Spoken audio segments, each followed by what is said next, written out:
The hallway inside the music academy seemed to stretch on forever, but it felt incredibly narrow to anyone standing in it. It was the kind of place that didn't just look expensive, it felt heavy with the weight of history. The air smelled of floor wax, old wood, and the sharp, distinct scent of nervous sweat. This was the final day of the entrance exams for the most prestigious music school in the entire country. For the young musicians waiting in the corridor, this wasn't just a test, it was the line between having a future and having to go home and tell their parents they had failed. At one end of the hall, near a large window that looked out onto a gray city street, sat a young woman named Anya. She was small in stature, dressed in a simple black skirt and a white blouse that had been ironed so many times the fabric was starting to shine a little. Her shoes were clean, but they were old, the leather slightly creased around the toes from years of wear. She kept her hands folded tightly in her lap, her knuckles white, staring at a spot on the floor as if she was trying to memorize the pattern of the tiles. Around her, the atmosphere was completely different. The other students were pacing back and forth, their heels clicking loudly on the marble floor. They looked like a different species entirely. Most of them carried thick, black binders filled with sheet music, the pages crammed with complex notations that looked like secret codes to the untrained eye. They wore expensive coats and held leather instrument cases. They were talking loudly about their private tutors, the difficulty of the pieces they had prepared, and the connections their families had in the music world. A tall boy with perfectly styled hair stood near a door, flipping through his papers with a trembling hand. He was complaining to a girl in a velvet dress about how his piano teacher at home was too strict. "She made me practice the same chord progression for 4 hours, he said, his voice high with stress. "I swear, if I mess up the cadenza in the second movement, my father will stop paying for lessons." The girl nodded sympathetically, checking her expensive watch. "I know what you mean. I barely slept last night. My hands are shaking so much I don't know how I'm going to play the trills." Anya listened to them without moving. She didn't join in. She didn't have a story about a strict private tutor or a father paying for lessons. She didn't have a thick binder of sheet music to flip through. In fact, she had nothing in her hands but a small, worn handkerchief. Her journey to this hallway hadn't started in a fancy living room with a grand piano. It had started in a small, dusty apartment where music was something you heard on the radio, not something you read from a page. As the time passed, the whispers began. The students waiting for their turns started to notice the quiet girl in the corner who wasn't frantically rehearsing scales in the air. Their eyes drifted over her, scanning her up and down. It was a look of confusion mixed with the cruelty that young people often show when they think someone doesn't belong. "Is she here for the cleaning job?" one boy whispered loudly to his friend, not bothering to lower his voice. The friend snickered. "I don't know. She doesn't look like a musician. Look, she doesn't even have her music with her. Who goes to a conservatory exam without their sheet music?" A few feet away, the girl in the velvet dress narrowed her eyes. She was protective of her space in this elite world. She saw Anya as a threat to the seriousness of the day, or perhaps just a puzzle she didn't want to solve. It made her angry to see someone sitting so calmly or perhaps so fearfully when everyone else was working themselves into a panic. To the wealthy students, music was a discipline you bought with money and mastered with study. If you didn't have the papers, the books, and the expensive background, you had no business being on the other side of that door. "She's probably just lost," the girl whispered, turning her back on Anya. "She'll realize soon enough she's in the wrong place." Anya heard every word. Her hearing was sharp, a necessity born from years of listening to the world around her because she couldn't rely on reading it. The words stung, sharp little needles poking at her confidence, but she didn't look up. She couldn't afford to. If she looked at them, she might see the judgment in their eyes, and she knew that if she let that in, her hands would stop working. She closed her eyes for a moment and took a slow, deep breath. She thought about the piano sitting in the back of her local community center. It was an old upright, missing a caster, with yellowing keys that stuck if you pressed them too hard.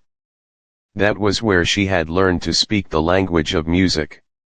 Not by reading the dots and lines on a page, but by feeling the vibration in the floorboards and mimicking the sounds she heard in her head. She knew what the music looked like in her mind, she could see the colors of the melodies and feel the shape of the rhythms. But looking at a piece of paper covered in black notes was like trying to read a foreign language without a dictionary. It just looked like ants marching across a white page. The heavy wooden door at the far end of the hallway opened abruptly.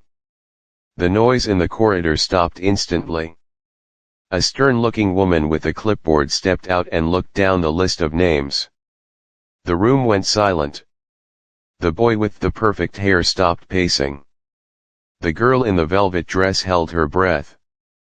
They all looked at the woman, terrified she was about to call their names. Next, the woman called out, "Number 14. The boy straightened his jacket, grabbed his binder, and walked toward the door. As he passed Anya, he accidentally knocked her shoulder with his case. He didn't stop to apologize, he just vanished into the room, and the door clicked shut behind him. The silence returned, heavier than before. Anya could feel the eyes of the other students burning into her again. They were wondering why she was still sitting there. She wasn't reviewing notes. She wasn't visibly shaking. She was just existing. To them, she was an anomaly. A ghost in a machine built for the wealthy and the educated. They couldn't understand how someone could dare to walk into the lion's den without a shield, without the armor of formal education. She shifted in her seat, the cold metal of the chair pressing against her back. She pressed her palms against her knees, trying to warm them up. She wasn't here to prove them wrong. She wasn't here to show off a fancy education or name drop a famous teacher. She was here because she loved the way the piano felt when she played it. She was here because when she sat at the keys, the noise of the world, the whispers, the judgment, the confusion stopped, and there was only the sound. Anya knew she didn't belong in their world on paper. Her resume was blank. Her background was humble. But she also knew that music wasn't ink on a page. It was something else entirely. It was a heartbeat, a breath, a living thing. The people in this hallway could read the map, but they didn't necessarily know the territory. The door opened again. The boy walked out, his face pale and sweaty. He looked shaken. He didn't make eye contact with anyone as he hurried down the hall toward the exit, his binder clutched tightly against his chest. The woman with the clipboard looked back at her list. She looked up, her gaze sweeping over the expensive coats and the nervous faces until it landed on the corner. "Number 15, the woman said. "Anya." The girl in the velvet dress let out a small, shocked gasp. The whispering started up again, frantic and confused this time. "Anya, who is Anya, her?" Anya stood up slowly. She smoothed down her skirt. She didn't have a binder to carry. She didn't have sheet music to hold onto for support. She walked toward the door, her heart hammering against her ribs like a trapped bird. The whispers followed her, bouncing off the marble walls, but she didn't turn her head. She kept her eyes forward. She was walking into the unknown, completely alone, armed with nothing but a memory and a pair of hands that knew secrets the paper could never tell. The heavy wooden door clicked shut behind her, and the noise from the hallway, the whispering, the pacing, the nervous breathing disappeared instantly. The room inside was massive, much larger than it looked from the outside. The ceiling was so high it seemed to vanish into shadows, and the walls were lined with soundproofing tiles that made the air feel thick and heavy. In the center of the room stood a grand piano, black and gleaming under the spotlight, looking less like an instrument and more like a wild animal waiting to be tamed. Behind a long table sat 3 judges. They were bathed in the dim light of a desk lamp, their faces partially hidden behind stacks of paper and cups of cold coffee. In the middle was an older man with silver hair and glasses that sat low on his nose. He looked like he had been sitting there for 100 years. To his left was a stern woman who didn't look up from her notebook. On the right was a younger man, perhaps in his 30s, who looked tired but alert. Anya stood at the entrance for a moment, feeling incredibly small. The floor here was polished to a mirror shine, and she was afraid to step on it and scuff it.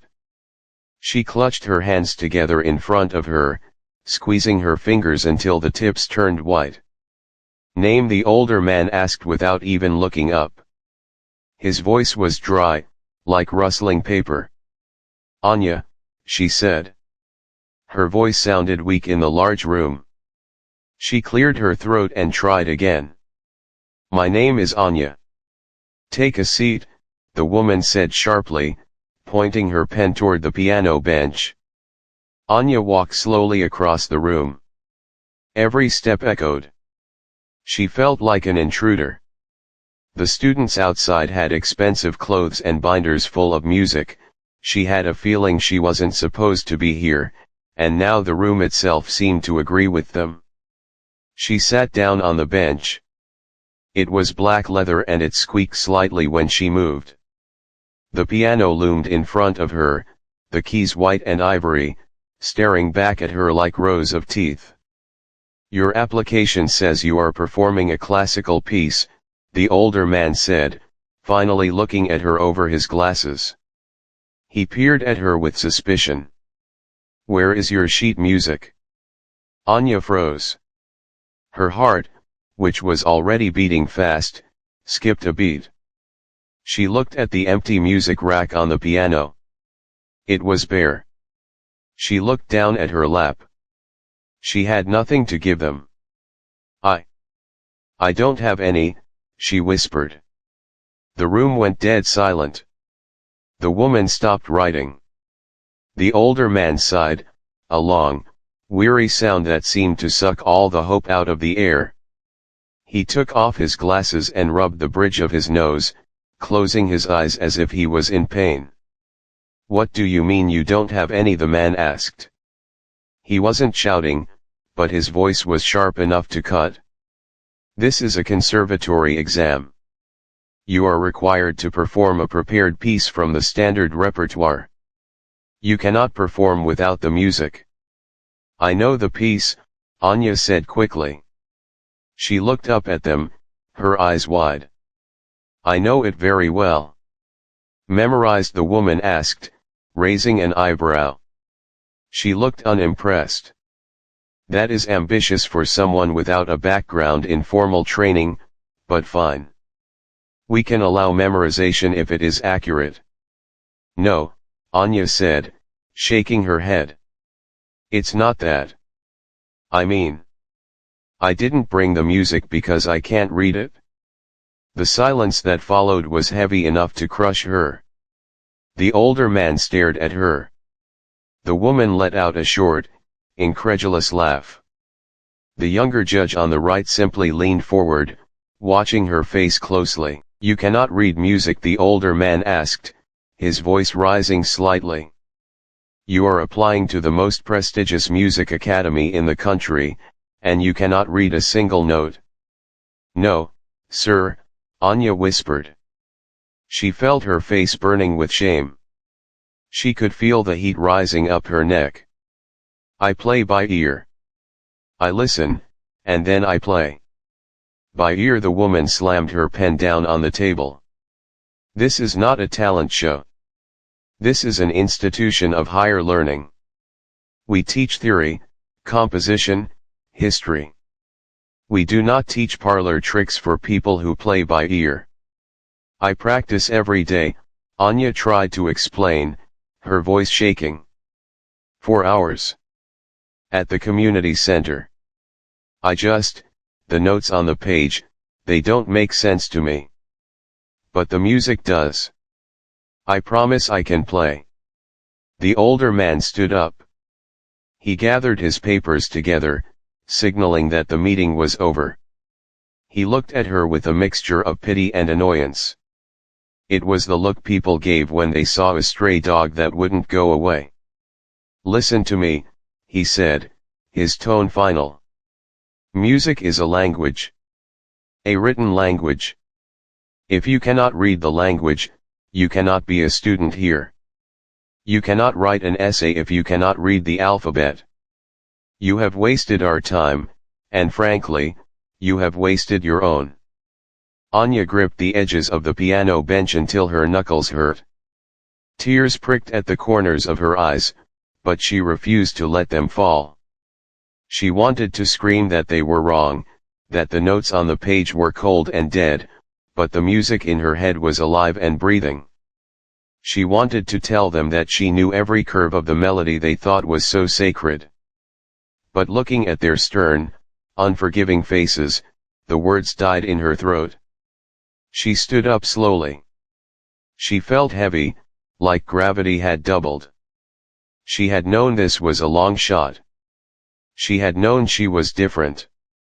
But hearing it spoken out loud, being told she wasn't good enough because she learned in a different way, hurt more than she expected. I am sorry, she said softly. She turned toward the door. Close it on your way out, the woman muttered, already looking at the next application. Anya took a step toward the exit. Her shoes felt like lead weights. She was going back to the hallway. She was going to have to walk past the girl in the velvet dress and the boy with the perfect hair and tell them with her face that she had failed. She was going to have to go home to her small apartment and look at the old upright piano that was her only friend. Wait. The voice came from the right side of the table. It wasn't loud, but it stopped Anya in her tracks. She turned around. The older man looked annoyed that the interruption had happened. The woman looked at her colleague with surprise. But the younger judge was looking straight at Anya. He stood up and walked around the table. He didn't look angry. He looked curious. He walked over to a shelf in the corner of the room and pulled out a thick, dusty book. He blew the dust off the cover and walked over to the piano. He placed the book on the music rack right in front of Anya. You say you play by ear, the younger judge said. His voice was calm, but there was a challenge in it. You say you don't need the paper. Anya looked at the book. It was open to a piece titled Fantaisie Impromptu by Frédéric Chopin. Even to someone who couldn't read music, the page looked terrifying. It was covered in black notes, packed so tightly together they looked like swarms of insects. There were sharps and flats and lines connecting everything. It looked like a maze designed to be impossible. Anya, the judge said, leaning against the piano, crossing his arms. If you can play what is on this page, flawlessly, without looking at a single note, we might reconsider our verdict about your application. The older man scoffed. That is Chopin, Thomas. That is not for children. Don't humiliate her further. But Thomas, the younger judge, didn't look away from Anya. Do you know this piece? He asked her. Anya looked at the chaotic page of black dots. It meant nothing to her eyes. It was just ink on paper. But she closed her eyes for a second. She let her mind drift back to the record player in the community center. She remembered the sound of a rushing river, the sound of rain hitting a tin roof, the sound of a heart breaking and healing all at once. She remembered the melody she had heard when she was 12 years old, a melody she had played over and over again until her fingers bled. She opened her eyes and looked at the judge. "I know the sound," she said, her voice steadier than before. "Then play," Thomas said. "Prove that the music isn't just ink." Anya sat back down on the bench. The air in the room had changed. The annoyance was gone, replaced by a sharp, dangerous tension. The older man crossed his arms, waiting for her to crash and burn. The woman picked up her pen, ready to write a final rejection. Anya took a deep breath, placed her shaking hands over the keys, and closed her eyes. She blocked out the judges, the room, and the fear. She was going to play the only way she knew how. The room was so quiet that the ticking of the clock on the wall sounded like a hammer hitting a nail. It was a heavy, suffocating silence that usually only happens right before something terrible or wonderful is about to occur. Anya sat on the bench, her back straight, her hands hovering just inches above the keys. To her left, the sheet music lay open, the pages filled with the complex black notation of Chopin's Fantaisie Impromptu. It was one of the hardest pieces a pianist could attempt. It required hands that could move independently of each other, playing different rhythms at the same time, like a patting your head while rubbing your stomach, but at 100 miles an hour. The older judge leaned back in his chair, a look of bored resignation on his face. He had already written her off in his mind. He was waiting for the first wrong note, the inevitable stumble that would prove his point. He expected her to last maybe 10 seconds before she stopped in embarrassment. To him, this was just a delay in his day. Anya, however, wasn't looking at the judges. She wasn't looking at the sheet music either. She had closed her eyes, shutting out the room, the light, and the judgment. In the darkness behind her eyelids, she wasn't in a cold, echoey exam hall. She was back in that small community center. She could smell the old wood and the floor polish. She could feel the vibration of the radiator humming against the wall. She remembered the first time she heard this melody. It was pouring rain outside, hitting the windows so hard it sounded like applause. She had been 12 years old, listening to a scratchy record, captivated by how the music sounded like water rushing down a stream, sometimes angry, sometimes gentle. She took a deep breath, filling her lungs with the dusty air of the academy, and let it out slowly. Then, her hands dropped. The first note rang out, sharp and clear, cutting through the silence like a knife. It wasn't a hesitant probing note, it was a statement. Before the sound could fade away, her right hand began to move. It was a blur of motion, a cascade of notes that poured out of the piano like a waterfall. The opening of the piece is fast, incredibly fast, requiring a lightness of touch that most students spend years trying to perfect. The older judge's eyes snapped open. He adjusted his glasses, sitting up straighter in his chair. The woman with the pen froze, her hand hovering inches above her notebook. They had expected a slow, painful attempt to read the notes. They did not expect this. Anya's fingers danced across the ivory keys. She didn't have to think about where her fingers were supposed to go. It was as if the keys were pulling her fingers toward them. To her, this wasn't about counting beats or measuring intervals. It was about the feeling of the music. She felt the rush of the melody in her blood. Her left hand played a steady, rhythmic pulse, while her right hand spun a delicate, intricate web of sound above it. The sound filled the enormous room. The acoustics, which had made the hallway feel cold, now made the piano sing. The music swelled, rising and falling like waves in the ocean.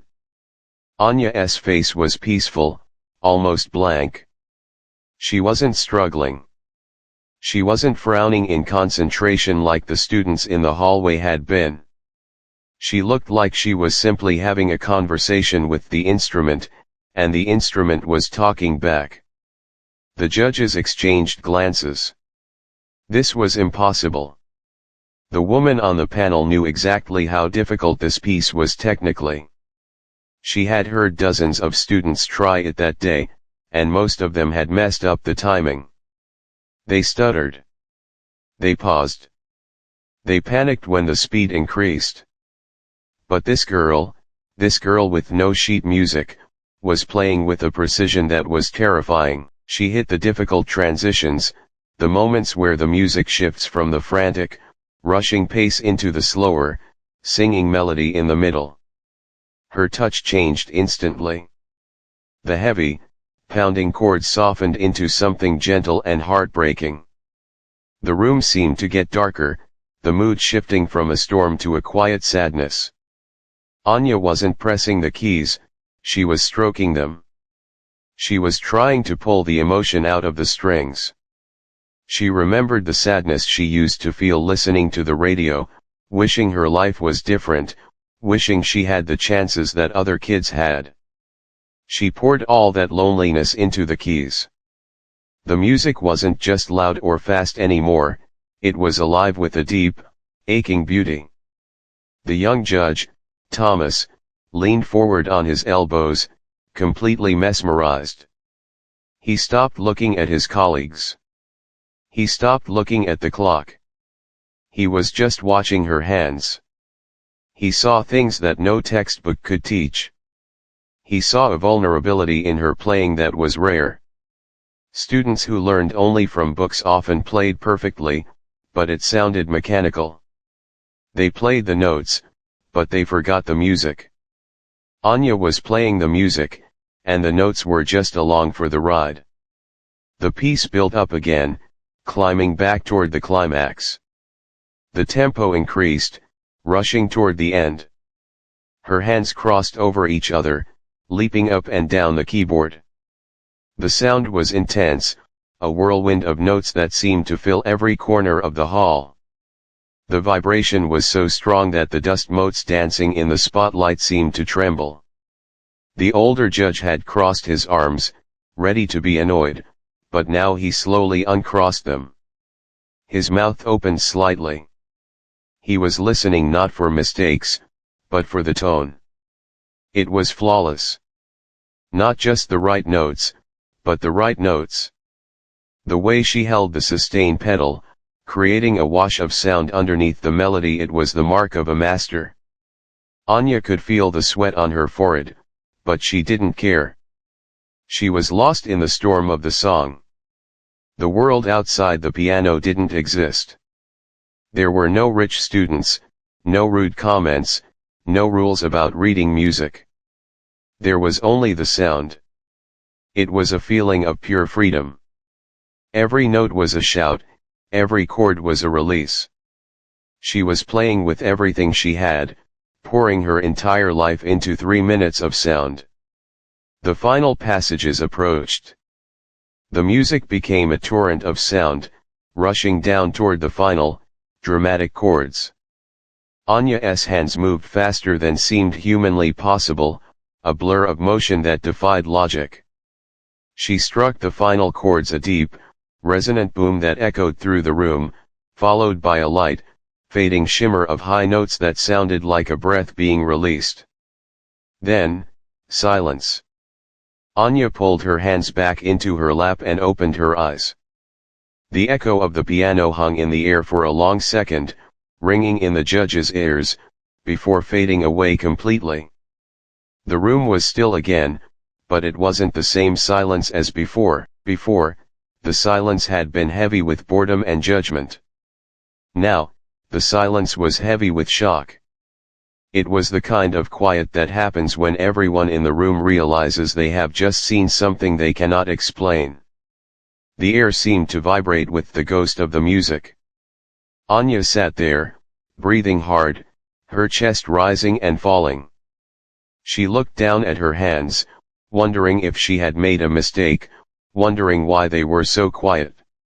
She didn't know that she had just stopped the world for three people who thought they knew everything about music. The silence that filled the room after the final note faded wasn't the same silence that had been there before. The previous silence had been cold and empty, waiting to be filled. This silence was heavy. It was thick with electricity, like the air in the room just before a lightning strike. It pressed against everyone's ears, demanding to be acknowledged. The dust motes dancing in the spotlight seemed to freeze, suspended by the weight of the sound that had just left the piano. Anya sat on the bench, her hands resting lightly in her lap. Her chest rose and fell as she caught her breath. To her, the experience was over. She had poured everything she had into the instrument, letting the music take control. Now, the energy was draining out of her, leaving her feeling tired and a little bit empty. She kept her eyes fixed on the keys, afraid to look up. She didn't hear the awe in the quiet, she only heard the lack of applause. In her mind, no sound was the worst sound of all. It meant they were confused. It meant they were disappointed. Behind the long table, the three judges sat motionless. The woman with the stern face had her pen hovering over her paper, but she wasn't writing. She was staring at Anya's back, her eyes wide and unblinking. Her mouth was open slightly, as if she had forgotten to close it. She looked from the girl sitting at the piano to the sheet music of the Fantasie Impromptu lying on the rack, trying to connect the two.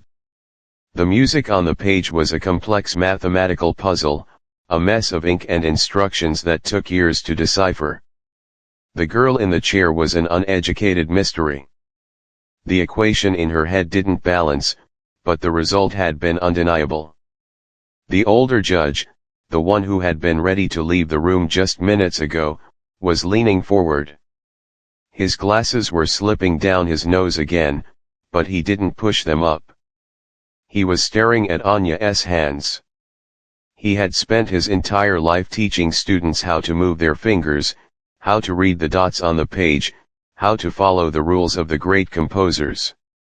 He had heard thousands of students play this exact piece. Most of them played it correctly. They hit the right notes at the right time. But listening to Anya had been different. She hadn't just hit the notes. She had made them sing. She had played the spaces between the notes, she had played the sadness and the joy that Chopin felt when he wrote it, without ever reading a word of his language. Thomas, the younger judge, was the first to move. He let out a long, slow breath, shaking his head slightly as if he couldn't believe what had just happened. He looked at his colleagues, a small smile playing on his lips. He had seen the spark in her in the hallway, or thought he had, but he hadn't expected a fire. He had expected a struggle. Instead, he had witnessed a master class in natural expression. He realized then that everything he knew about music theory was just a tool to try to replicate what this girl could do naturally. She wasn't translating the music, she was speaking it fluently. Anya couldn't stand the quiet anymore. The panic began to rise in her chest. The adrenaline of the performance was wearing off, replaced by a cold fear. She assumed the worst. She thought they were trying to find a polite way to tell her to leave. She thought they were shocked by how bad it was, or perhaps by her audacity to try without reading music. She slowly lifted her hands from the keyboard and stood up. The movement seemed to break the spell in the room. The sound of her shoes on the floor was loud. She smoothed her skirt nervously, keeping her head down. "I am sorry," she whispered, her voice trembling. "I know I made a mistake. I will go now." She turned toward the door, ready to flee back to the hallway, back to the whispers, back to her safe little world where she played for herself and no one else. "Stop." The voice was raspy and dry, but it was strong. It came from the older judge. He had finally found his voice. Anya froze, her hand on the back of the chair. She turned around slowly. The older man stood up. He walked around the table, something he rarely did during an audition. He walked toward the piano, his eyes never leaving Anya. He didn't look angry anymore. He looked like a man who had just seen a ghost, but in a good way. He stopped a few feet away from her. "Mistake?" the old man asked. He reached into his pocket and took out a handkerchief, wiping his forehead. "You think you made a mistake?" Anya looked down at her feet. "I didn't have the music. I know the rules. I broke them." The judge let out a short, dry chuckle. It was a sound of pure disbelief. He walked over to the piano and looked at the sheet music. He touched the paper as if to make sure it was real. "We spend our lives teaching these students to read," he said, gesturing vaguely toward the hallway where the other students were waiting. "We teach them to count the beats. We teach them to follow the lines. They play like robots.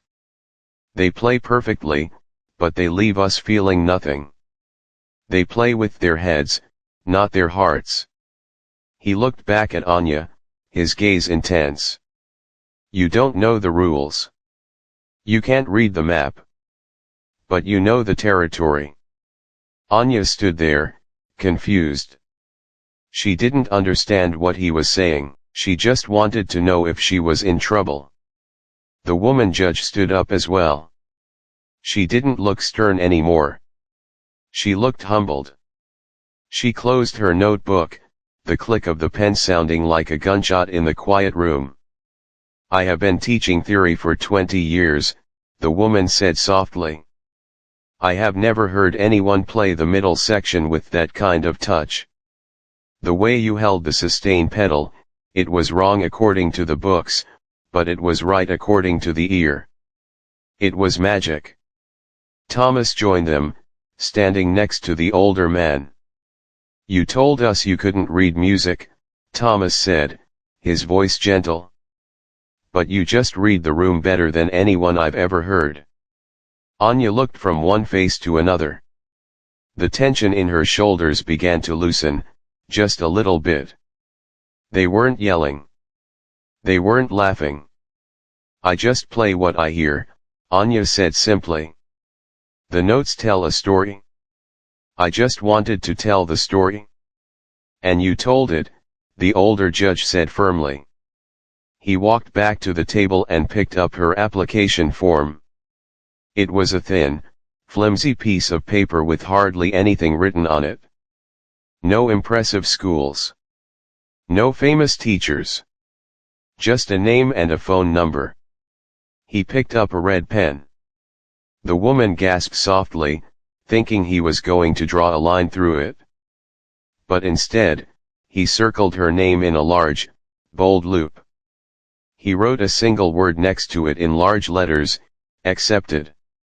He placed the paper on the table and looked at Anya. "You come here on Monday," he commanded.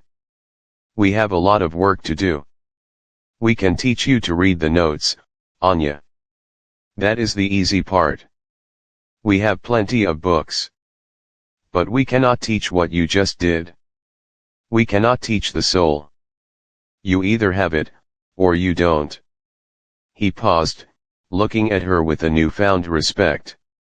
"And you have it?" Anya felt the tears finally spill over her eyelids.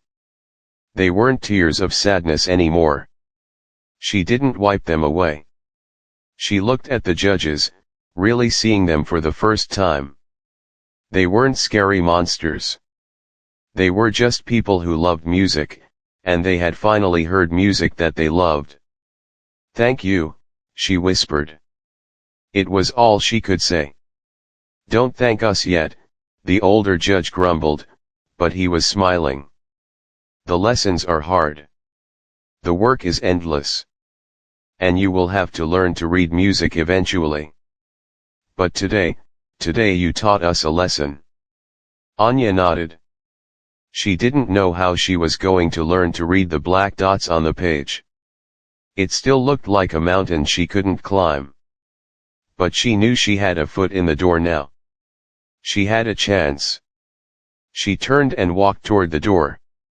Her steps were lighter now.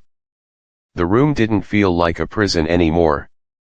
It felt like a beginning. As she reached for the handle, she heard Thomas speak behind her. "Hey, Anya," she turned back. The young judge was holding the sheet music. "You forgot this." He held it out to her. Anya smiled, a small, genuine smile that reached her eyes. "You keep it," she said softly. "I don't need it." She opened the door and walked out into the hallway, leaving the three judges standing in the silence that was now filled with the memory of something truly beautiful. The heavy door clicked shut behind her, but the sound of the piano seemed to linger in Anya's ears like a distant dream. As she stepped back into the long hallway, the atmosphere hit her like a physical wall. The air out here was different. It was filled with the smell of anxiety, cheap coffee, and the damp wool of winter coats. The noise rushed back in the shuffling feet, the nervous coughing, the whispered prayers. It was a stark contrast to the sacred silence she had just left. Anya stood by the door for a moment, her hand still resting on the brass handle. She felt lightheaded, as if she had been holding her breath underwater for hours and had finally broken the surface. Her legs felt shaky, like jelly, but for the first time that day, it wasn't because of fear. It was the adrenaline leaving her body, replaced by a warm, glowing feeling in her chest. The girl in the velvet dress was still standing near the window, looking out at the street. When she heard the door open, she turned around quickly. Her eyes swept over Anya, looking for signs of a breakdown. She expected to see tears smudged on Anya's cheeks or shoulders slumped in defeat. Instead, she saw a girl standing tall, her face calm, her eyes bright with a strange kind of energy. The girl in the velvet dress frowned. She walked over, the expensive fabric of her dress swishing with each step. She was accompanied by the boy with the perfect hair. They both looked like they had been discussing a conspiracy theory. "Well," the girl asked, her voice sharp and demanding. "You came out quickly. Did they kick you out?"